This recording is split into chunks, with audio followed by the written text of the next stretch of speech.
May 1940. Thousands of German tanks strike deep into Belgium, Holland, and France.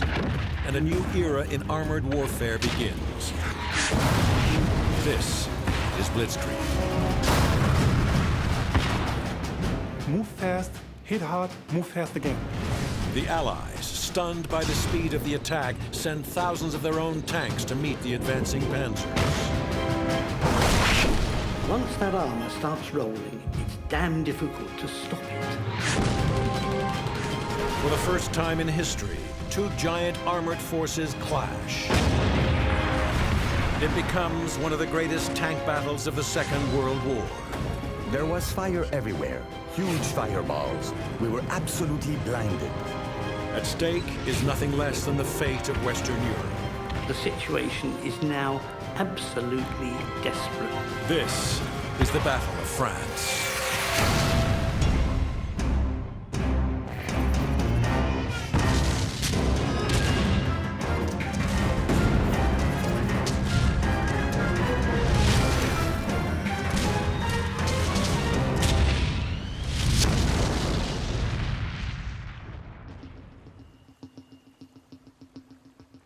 Sedan, France, on the Meuse River near the Belgian border.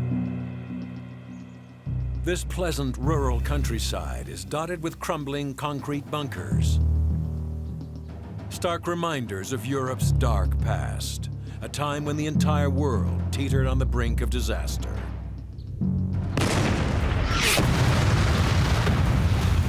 September 1st, 1939.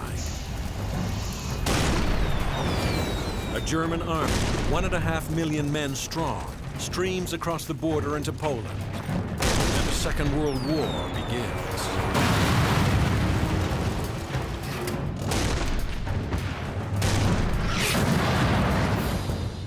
Already, Hitler's forces have annexed or conquered large swaths of Eastern Europe. In the spring of 1940, he turns his attention to the West. But the Western Allies are ready.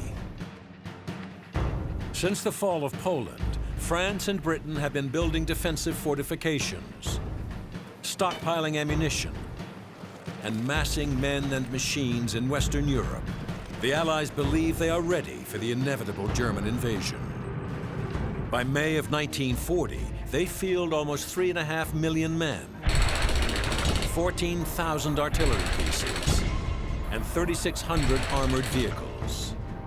A formidable defensive force that outnumbers and outguns the Germans. For their invasion, Germany has assembled 2.4 million men, more than 7,500 artillery guns, and only 2,500 tanks. Under conventional military doctrine, the attacker should always be stronger than the defender, but the German plan is anything but conventional.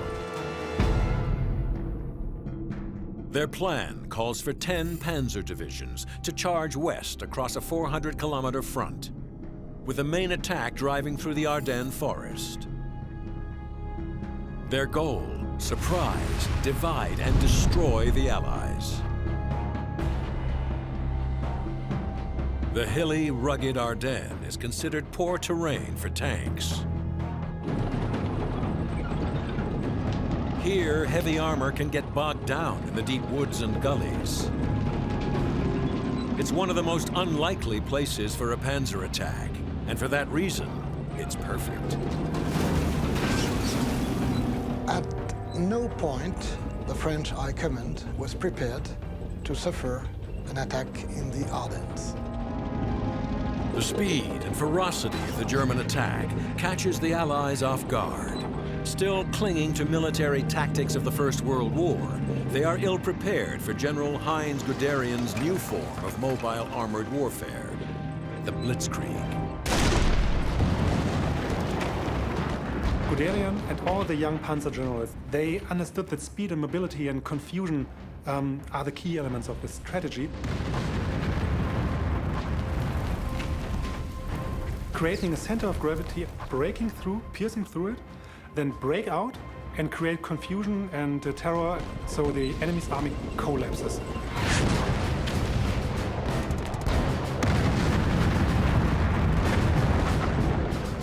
More than 1,700 panzers cross the Ardennes with shocking speed. They cover 100 kilometers of difficult terrain in less than 3 days. And by May 13th, are only 300 kilometers from the English Channel. Reeling from the German attack, the Allies send all available forces east to intercept the Germans near the Meuse River.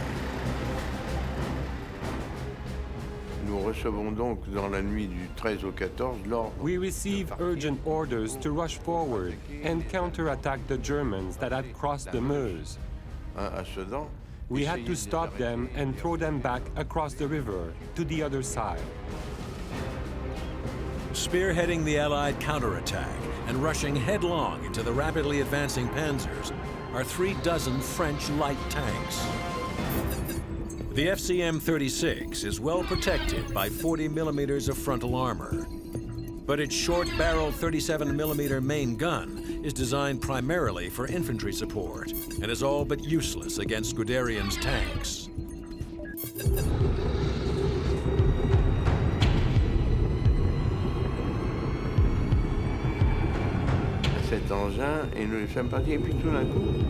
All of a sudden, we saw clouds of dust. We were surprised that it was German armor. It wasn't just 2 or 3. It was more like dozens of panzers, and they were armed with cannons, with long barrels.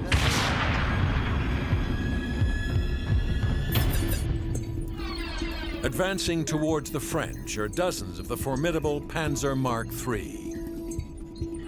It is armed with a long-barreled 37mm cannon, giving the Mark III much more killing power than the French tanks. We take the shell, we put it in the cannon, we aim, and we fire.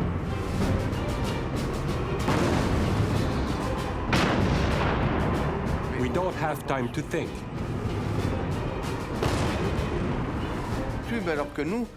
But we couldn't pierce their armor.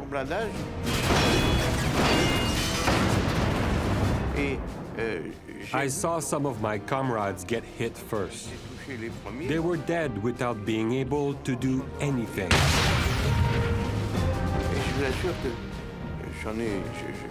It's awful to think that there's nothing you can do to help them. But they just couldn't defend themselves against the larger and more powerful German cannons.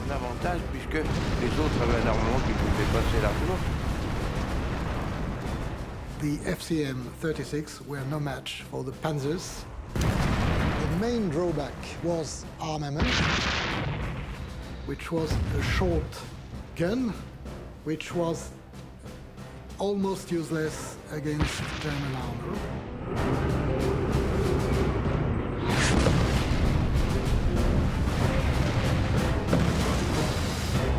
Ne pouvait percer aucun blindage.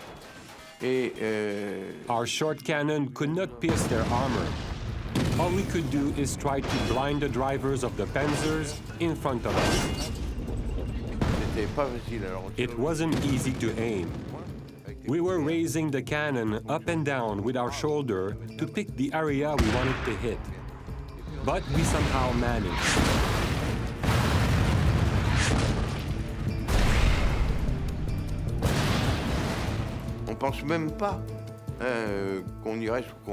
We don't even think if we're going to make it or not. We have to do what we can with what we have. That's all. If we get killed, then so be it. When shells hit our armor, the steel turns bright red. Inside the tank, shards of metal would fly out, pieces that were red hot and piercing.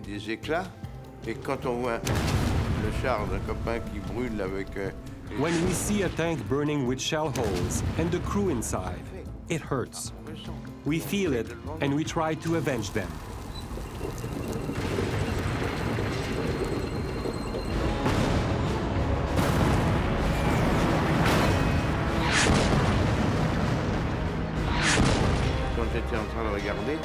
While I was looking, a German shell hit our turret.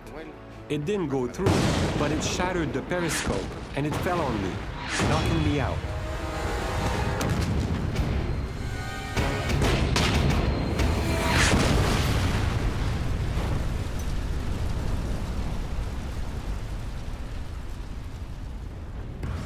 Mon char est mort. My tank was the last to be knocked out. Mais, des 10 chars que nous étions... des Of the 39 39 tanks that set out that morning at 11:30, only 10 remained. Et, mais... But we stopped the Germans. That was our goal. Despite their losses, the French tanks slow the German advance, forcing Guderian to change his plans. He decides to bypass the French defenders to the south and continue his lightning attack west. But as the German Blitzkrieg cuts a narrow swath westward, its flank becomes increasingly extended and poorly defended. The French realize that this is just the break they need and send 2 battalions of their heaviest tanks straight into the vulnerable German flank.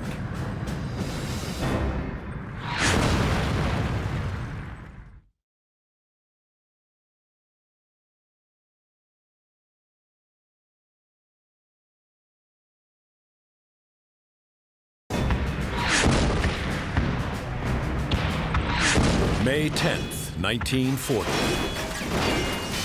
Determined to dominate Western Europe, Hitler launches a massive blitzkrieg into Holland, Belgium, and France.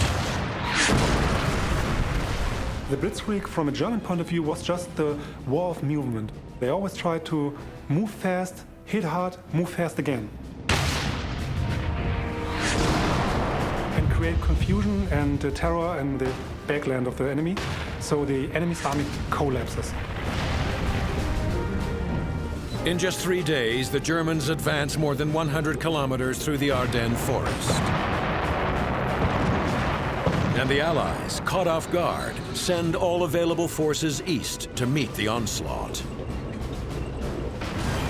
Although their light tanks are outgunned and they sustain heavy losses, the French manage to blunt the German attack, forcing them to change their plans and proceed with their advance to the west. Guderian's panzers cut a 30-kilometer swath deep into France, but at a cost. His flanks are now overextended and vulnerable. On May 15th, the French attack the Germans' left flank, aiming to capture the strategic high ground at the French village of Stonne. The small village of Stonne was crucial. It was crucial for the Germans to hold it, to secure their bridgehead, and also their move westwards. For this critical battle, the French have deployed 68 of their most formidable weapon, the heavy Char B-1 BIS tank. The most feared Allied tanks for the Germans, I think the most feared is the French Char B-1, a massive bulking tank with 60 millimeters of armor. The Char B was the nightmare of the German tank crews. Les jours de combat, il faisait très beau. The day of the battle was very nice. It was ideal for us. We had great visibility from our tanks. We could see far into the fields. Le 15 mai au matin, We had to go into Stonne on a scouting mission. But we didn't have a radio at the time, so we were on our own. We not only had to fight the Germans, but we had to prevent them from getting past us. Going up the hill, we didn't see anything. No sign or contact with the enemy. As we continued to advance, we still didn't see the enemy. So we had to keep our guard up while we moved forward. We first made contact when German machine guns on the water tower opened fire and started shooting at us.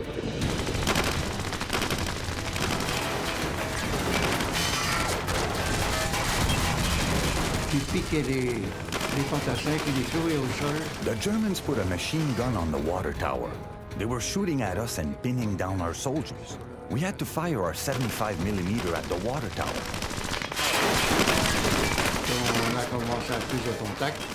So I drove up to get closer. I had to get into position to fire on the machine gun nest so we could knock it out. On n'était pas fait pour ça, les chars.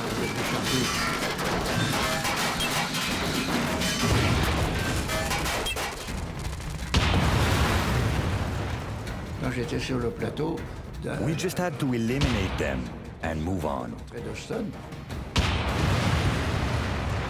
nous on conduit le char. I kept driving the tank.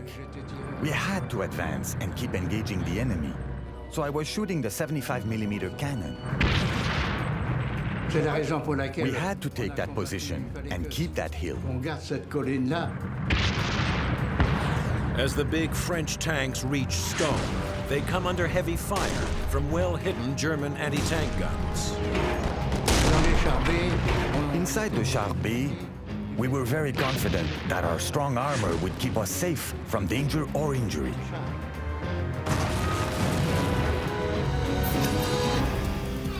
Nicknamed the Colossus, the Char B-1 is protected by 60 millimeters of frontal armor, making it virtually impregnable. Combined with its incredible firepower, the Char B-1 is the most powerful tank on the battlefield.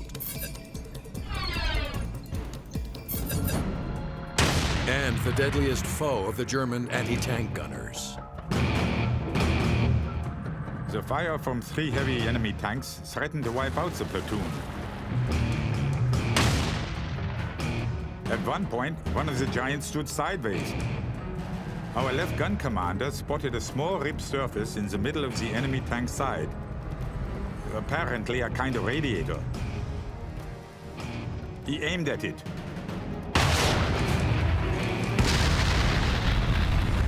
A jet of flame shot out of the tank. Now the 2 field guns fired only at those little squares in the side of the 32-ton enemy tanks. pour les signaler, quoi. At that moment, I decided to release a smoke shell so we could escape from there. Arriver à sortir de là. Et à la sortie du Coming fumigène, out of the smoke, there was an anti-tank gun right in front of us. He was getting ready to fire at me, but he didn't have time. I was too close and I couldn't fire. There was only one thing to do. I had to drive my tank over it. et puis lui passer pour le... The crew of the anti-tank gun were raising their hands. I couldn't fire at them, so the tank commander took care of them. Au canon, je l'ai pas tiré au canon 75, le chef de chasse s'en occupait, lui. Et je suis rentré à la base. We left the village and went back to our base, lucky to be in one piece. The French flanking attack at Stonne fails. And Guderian's panzers continue to push through the Ardennes, virtually unchecked. To Guderian's north, at the spearhead of the German advance, is the elite 7th Panzer Division, led by Germany's most famous Panzer commander, Erwin Rommel. By May 14th, Rommel and his tanks reach the Belgian village of Flavion, their last obstacle before the flat, open country leading to the English Channel. If they can break out here, Rommel's highly mobile panzers will be just a few days from the coast, threatening to split the Allied armies in half.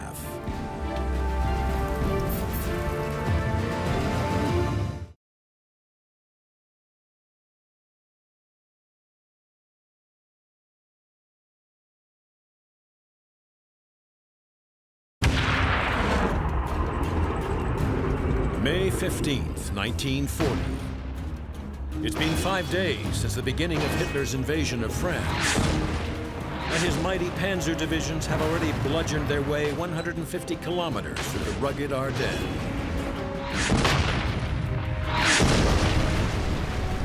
Repeated attempts by French armor have failed to stop the German Blitzkrieg, and they're now 250 kilometers short of their objectives along the English Channel. Leading the way is Erwin Rommel's mighty 7th Panzer Division, who are on the verge of breaking out of the Ardennes and into the panzer-friendly Belgian flatlands. In desperation, the French rush 170 tanks of their powerful 1st Armored Division north to head Rommel off near the Belgian village of Flavion. But the French advance is slowed by tens of thousands of refugees who choke the roads and block their path. Nous avons dû traverser. We had to cross a crowd of refugees. It took us 5 hours to cover just 5 kilometers. Et en passant dans les champs, parce que là, The fields were filled with a crowd that was completely lost and insane. complètement perdu, complètement affolé. Bit by bit, the French managed to push through the human chaos and finally reach Flavion.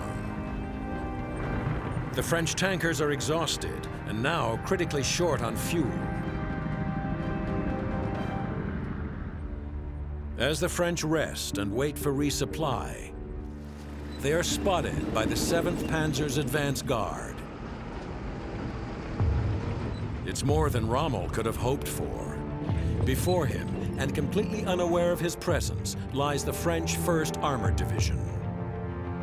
Rommel splits his panzer force in two and moves them into position on either side of the oblivious French tanks. His deadly trap is now set.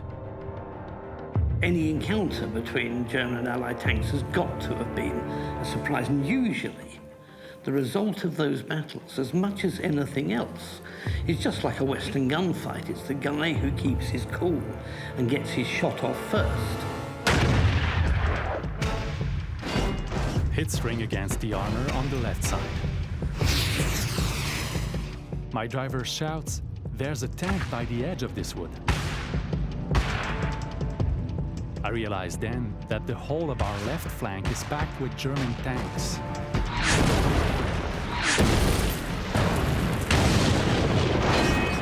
What the Germans did was to build circles around them, move around them and shoot on them from every side. The German tanks tried to act like wolf packs. They tried to get around isolated Char B1, which was quite easy because the Allied tanks were scattered along the battlefield, so they picked one out, already using the radio to say, let's pick this one, the on the right half, first tanks. So all the tanks were concentrating on this one lonely Char B1.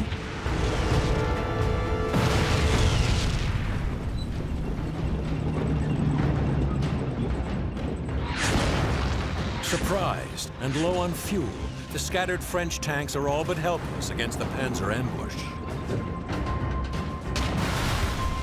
After some minutes of battle, each French tank was fighting for itself. And at most for the tank on his left and the tank on his right. Red flashes and a crash on our armor. One shot strikes the side door, which bangs open, half mangled. Imagine, you are a tank commander. You are alone in your turret. You have to lead your tank. You also have to man your gun. You have to sight. You have to choose your enemy. You have to fire. And you have to do everything. You are like a tambourine man inside a coffin of steel.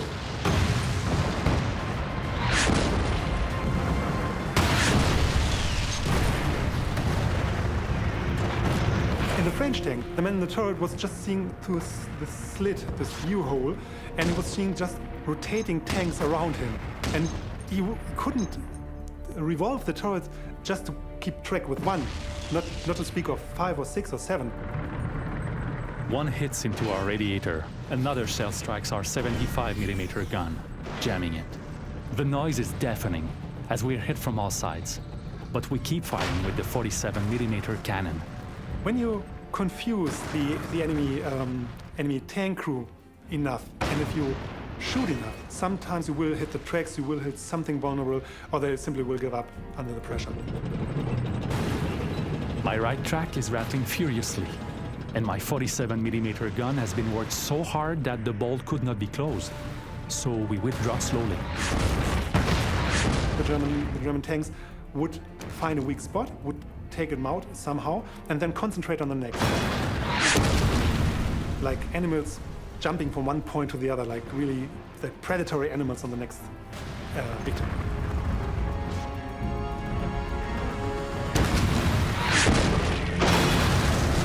Flavion is a terrible place for the French tank force. The division was completely smashed up. It was unable of any other action. Rommel's attack destroys 2 entire tank battalions. And by the end of the day, the French 1st Armored Division, originally 170 tanks strong, is reduced to just 36.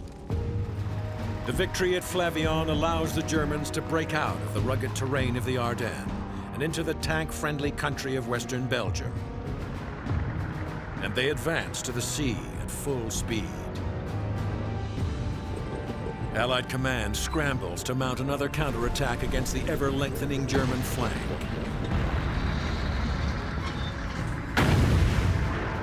And now the stakes are even higher. If the Blitzkrieg can't be stopped, all of Western Europe will be lost.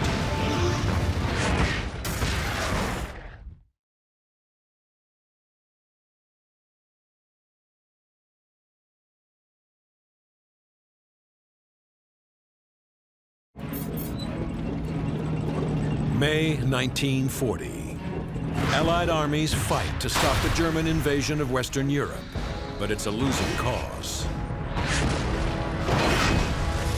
After almost obliterating the French 1st Armored Division at Flavion, General Erwin Rommel's panzers break out into the open country of Western France and Belgium and race almost unopposed towards the English Channel.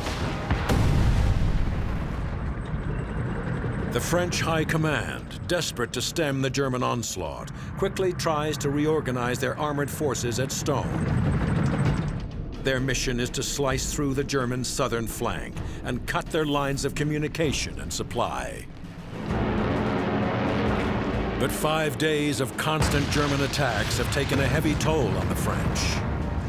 Their army is racked by severe disorganization, and at the last minute they call off the attack. But in the confusion, the message doesn't reach the 49th Tank Battalion. And on May 15th at 5:30 p.m., without artillery or infantry support, they begin their advance towards the German line. With our 5 tanks, we emerged from the woods. We were surprised by an artillery barrage. But we had to go through it, although we couldn't see. There was fire everywhere, like huge fireballs and huge chunks of earth. We were absolutely blinded by it all. We got beaten up. We had to look for a way out. So at that moment, we began to assemble into line formation and throw ourselves into the attack.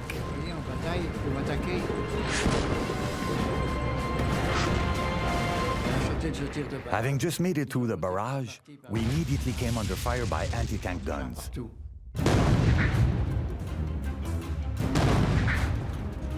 The French have driven straight into a trap.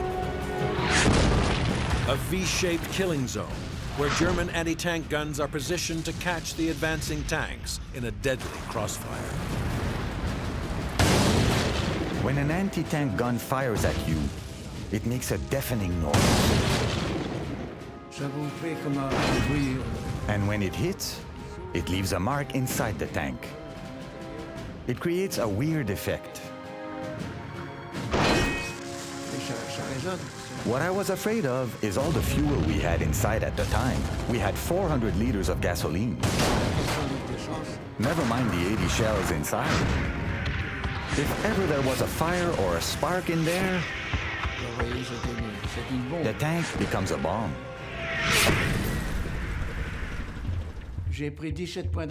I got hit 17 times from the anti-tank guns. 12 on the right and 5 on the front. When an anti-tank gun fires at you, it creates a long flame. So I was able to detect them like that. When I saw a flame, I turned around because I wanted to aim where it was coming from. They couldn't turn and run away, so I aimed and fired.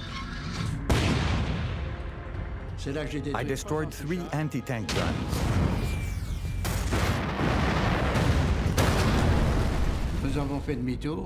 We turned and saw the captain of our company 10 meters in front of us.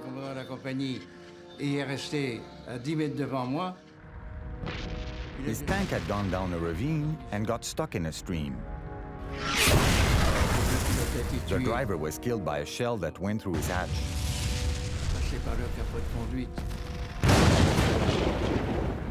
It's very different when you have comrades that are injured. It changes everything. So we tried to save as many as we could.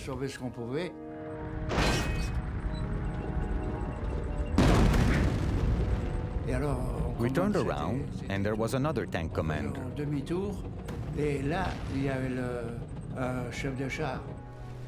He gave us a sign that his driver was severely injured. We drove closer and brought them into our tank. We wound up with 9 people in the tank, being stuck like sardines. At that moment, I couldn't fight anymore. With the recoil of the gun, I couldn't fire. So I drove to the forest to bring the wounded to the ambulance.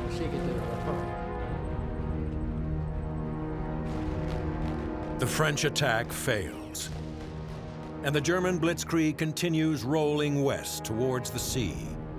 The formidable Panzer columns now seem unstoppable.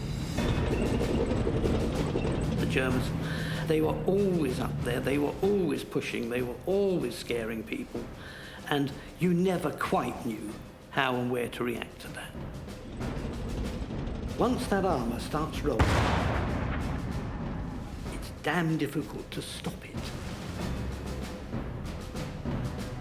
On May 20th, 10 days after the invasion began, the vanguard of Guderian's panzers reaches the English Channel at Abbeville, France, and cuts the Allied forces in half. The situation for the Allies is dire. They must relink their armies before the Germans can bring up reinforcements. And they prepare for one last do-or-die attack. It will be the decisive tank-on-tank clash in the Battle of France.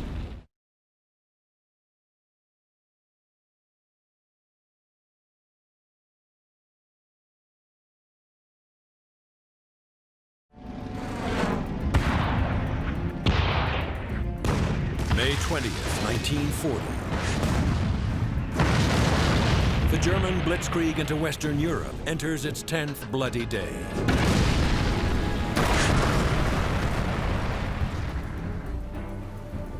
The vanguard of Guderian's tank force reaches the English Channel, cutting the Allied armies in half. But the Germans' speedy advance has left them a thin and weakly defended Panzer corridor. And hoping to exploit this, the Allies mount one last assault, aimed at smashing through the German flanks. The plan, a pincer movement near the city of Arras, with British tanks attacking from the north and the French from the south. But the plan falls apart when the French army, fatally weakened by 10 days of continuous fighting, fails to reach Arras in time for the attack. Without the French, the Allied tank force is reduced by almost half, leaving them with only 2,000 men, 48 field guns, and 88 tanks. It is a small force, easily outmatched by the tanks of Rommel's 7th Panzer Division.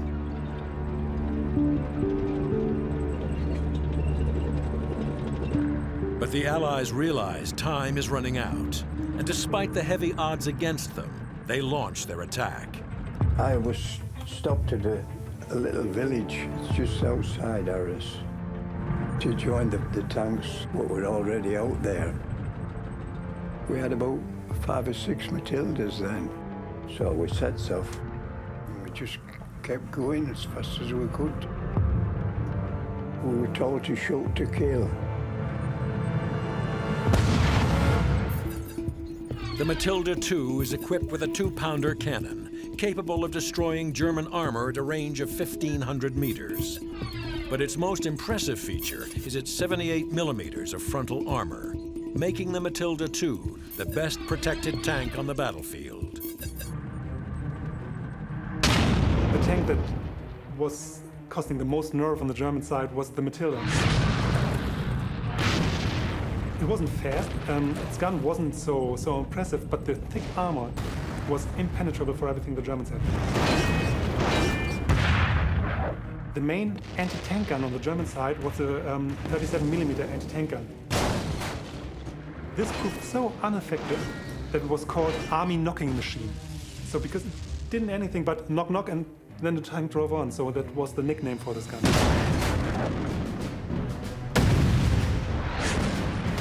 With no way to stop them, the Matildas overrun German positions, sending panic through the lines. With his forces wavering and in retreat, Rommel rushes to Arras to take personal command. We arrived at WWII. The enemy tank fire had created chaos and confusion among our troops. We drove off to a hill west of the village, where we found a light anti-aircraft troop and several anti-tank guns located in a small wood. At the same time, several enemy tanks were advancing down the road. It was an extremely tight spot.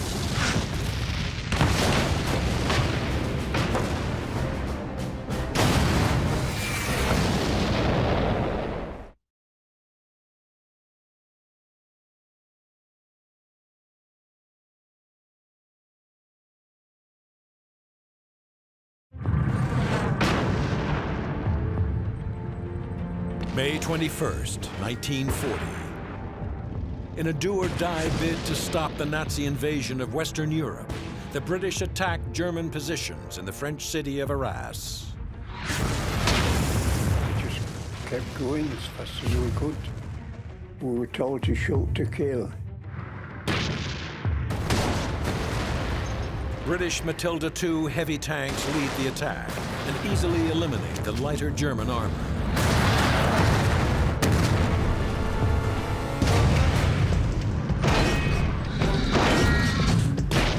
Desperate to prevent a British breakthrough, Rommel deploys his 88mm anti-aircraft guns in a defensive line and orders them to fire at the advancing Matildas.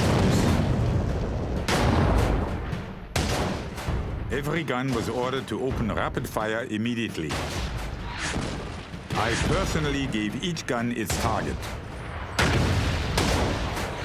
When they brought the 88mm, they would go through any tank. The German 88mm Flak 18 gun was designed as a long-range anti-aircraft weapon. And when used against tanks, this high-velocity cannon can easily penetrate the thickest Allied armor, even at ranges of over 1 kilometer. So that was the only time I was bloody frightened.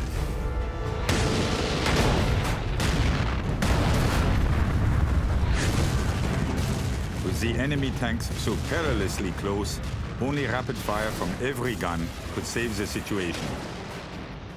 We ran from gun to gun. The objections of the gun commanders, that their range was still too great to engage the tanks effectively, were overruled.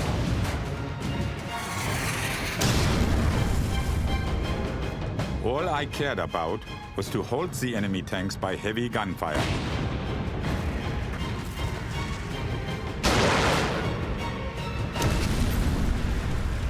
Well, we could see the German tanks on the horizon, and as soon as they saw us, they started firing at us, as you see.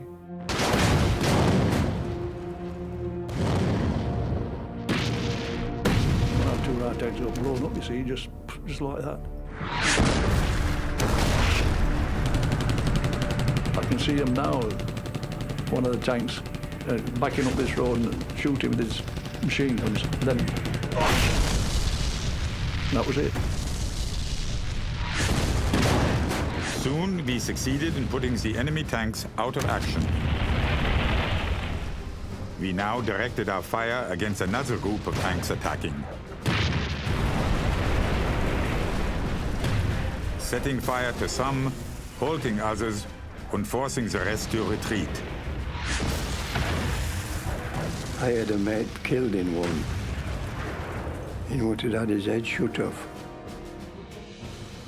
Tank commander, he'd open visor,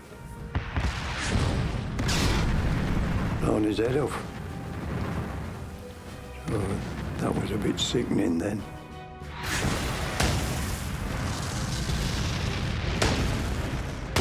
Although we were under very heavy fire from the tanks during this action, the gun crews worked magnificently. So that was retreat. All right, retreat.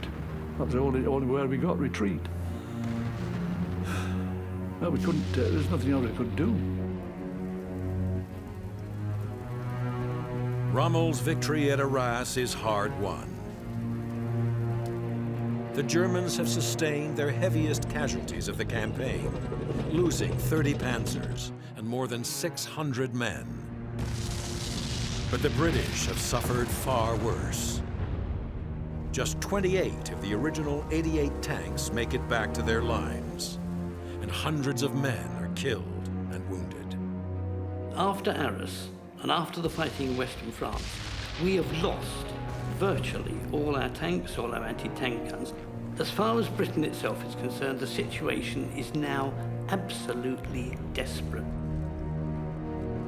German divisions reach the coast, and by June 4th, the last British troops evacuate France at Dunkirk.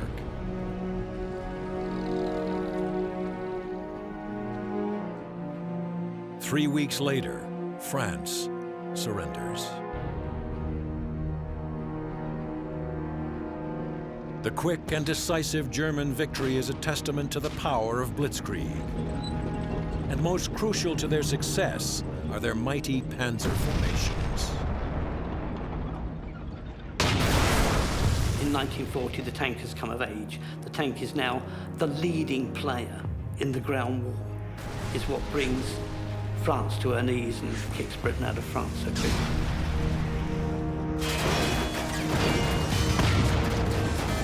A huge number of soldiers have lost their lives for the defense of France, especially in the tank forces. All the men have fought fiercely with hope that their action would stop the enemy.